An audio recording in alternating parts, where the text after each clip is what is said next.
AM 560 mobile app, on your Alexa-powered smart speaker, and on TuneIn, iHeart, and on Odyssey.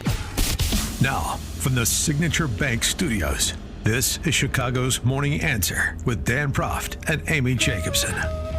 If you're looking for the latest news, insight into what it means, and the sharpest opinion, there's only one station in Chicago where you can turn, and it's this one. We're AM 560, The Answer. Top of the morning, Dan and Amy. Ryan Webb is a Delaware County, Indiana elected official, board member, Delaware County, Indiana. For most of his life, he was a straight white dude. And then recently, he decided to reimagine himself, transition to being a Indian American lesbian. This has drawn some reaction, his announcement of this transition. A female lesbian? Yeah. Well, we'll ask I don't him, know. but yeah. Okay, it's a great question. Didn't mean to interrupt. Hard to keep track. This has drawn, some reaction. A bunch of members of the Lavender Bund showed up to a Delaware County board meeting to chastise him because they believe he's mocking them or their allyship. Person Ryan Webb announced publicly on social media that he now identifies as a lesbian woman of color. If he were serious, I'd sing his praises. But instead, I know better. In none of my jobs in the last 21 years, and that is many, many jobs, would I have been permitted to mock and disrespect my customers. And if that were true, we would all be proud of you, and no one would be denying your right to do such things and to identify by your heritage. But your open mockery of these communities is insane. In order to demand for the resignation of Ryan Webb. The posts Mr. Webb made on April 12th were offensive on many levels. For more on this, we're pleased to be joined by Ryan Webb. Ryan, thanks so much for joining us. Appreciate it. Oh, good morning. Thank you for having me. So, how do you respond to your critics that feel like you're mocking them? Well, everybody's entitled to their opinion, but, I only wish that they would look deep inside themselves and ask where they found the courage to declare themselves as the gatekeeper of who can identify however they choose and who doesn't.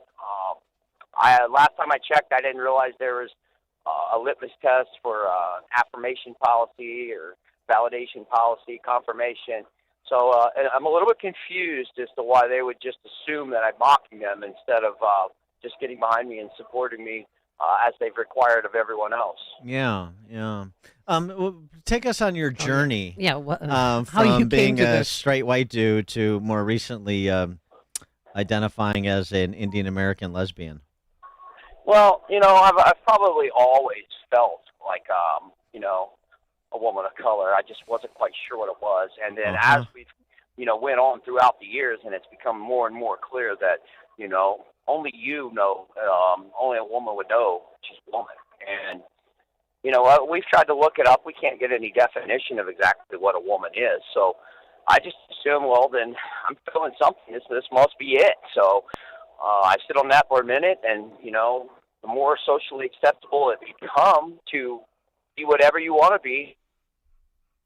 Are you married, and did you run this by your wife? I am married, yes. And, my wife's well aware of who I am and the things that I'm about. So she knew that I have a dedicated group of intolerant leftists in my community that stalk my every move and put my life under a microscope. I'm the most outspoken elected official in all of Delaware County. So she knew that I would be getting some pushback, but she supports what I do. And do you have children? We do. We have 6 children. 6 children. Wow. What age? My youngest is 10 months old up to 25 years old. All right. And what do they think of Dad's new identity? Well, of my 6 children, other than my 10-month-old, they're all conservative, with the exception of my one daughter. She's fairly liberal, and she's had to hear it a little bit from her friends group. But other than that, they all support everything that we're doing, and they've pointed out the fact that even though this journey is of self-identity was something I decided to do on my own, it has had the added effect of really exposing the intolerant left and the facade of their ideology. Once I made this announcement, these liberals have come and just attacked their own ideology as they attacked me, and I'm just holding the mirror up to them, and they're doing all the damage to their own movement on their own with their words and actions. I wonder, as somebody who had these feelings that they were a woman of color, and then finally came to terms with announcing as such. I wonder if you're going from being a straight white dude to a woman of color, if this rings true to you, if this maybe was give some form to what you were feeling. How do you write women so well? I think of a man, and I take away reason and accountability. Is that where you are now? Well, it's difficult to say. As I've said, it's very complex. I'm just riding the wave of where it goes, and fortunately for me, the ideology states that with gender fluidity, you can go back and forth. You could feel like a man today and a woman tomorrow. So who knows where we'll end up? Mm-hmm. Right now we're as a woman of color, and in a month from now it could be something completely different. Just depends on how you choose to identify and how you see yourself. Well, I'm not telling you who to be, because I want you to live your truth, but I may just offer a suggestion. You should probably continue this exploration as a woman of color, at least until the kids apply and are accepted to colleges, because I think being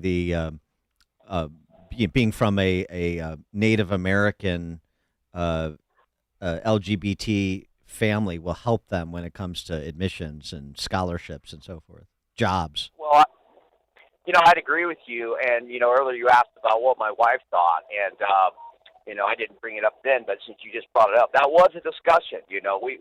We are not immune to the benefits that come with being a family of color. And, currently our children are applying at the local state colleges, but who knows? Maybe something like Stanford or Harvard is a possibility. Well, are they going to check the box that you're Native American? Because you're talking really big scholarship money and merit, if that's true. Well, I can't speak for them. I would check the box.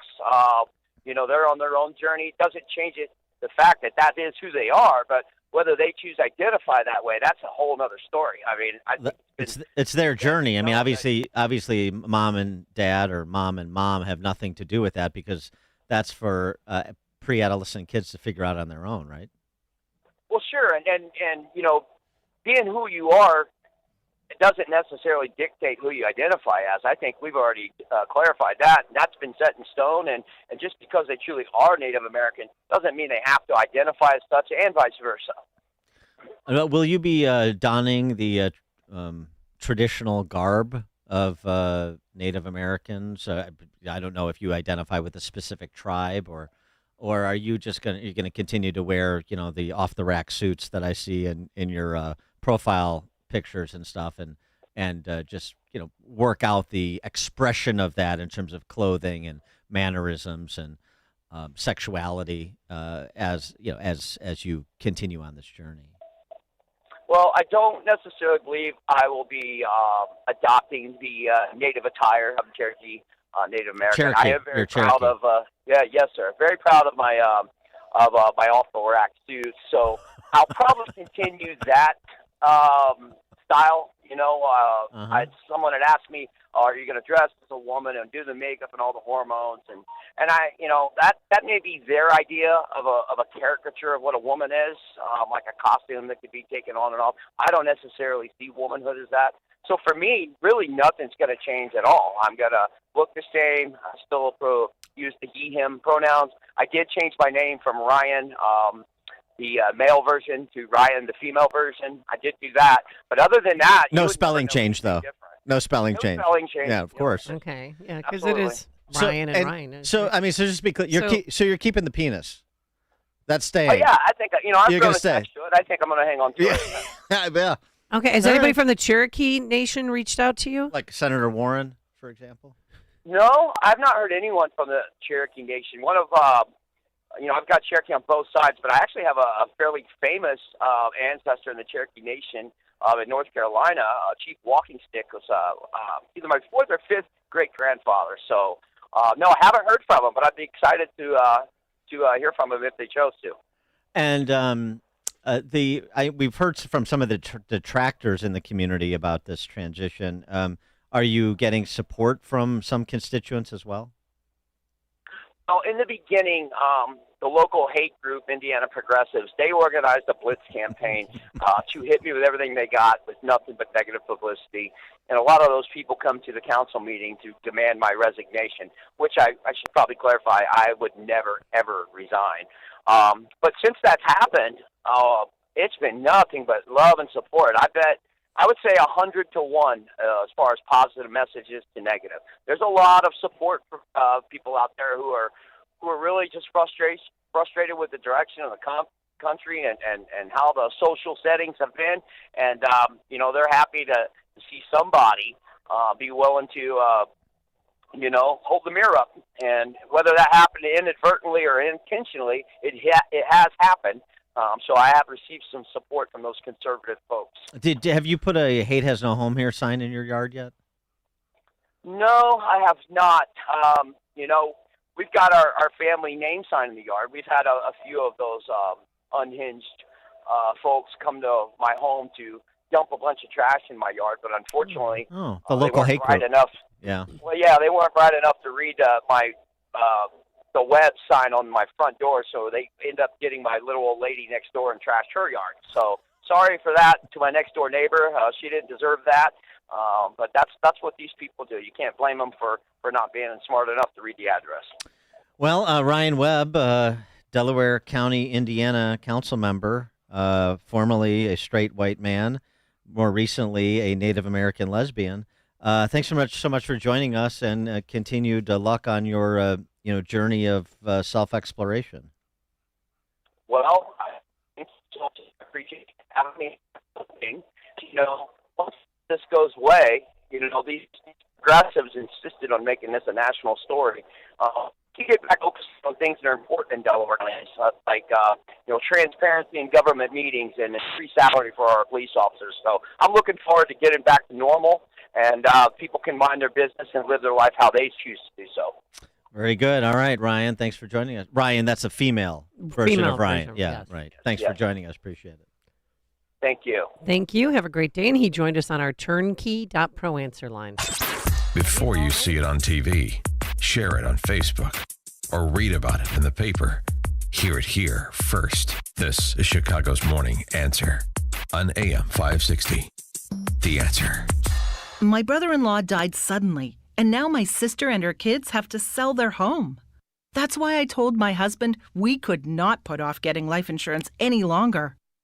An agent offered us a 10-year, $500,000 policy for nearly $50 a month. Then we called SelectQuote. SelectQuote found us identical coverage for only $19 a month.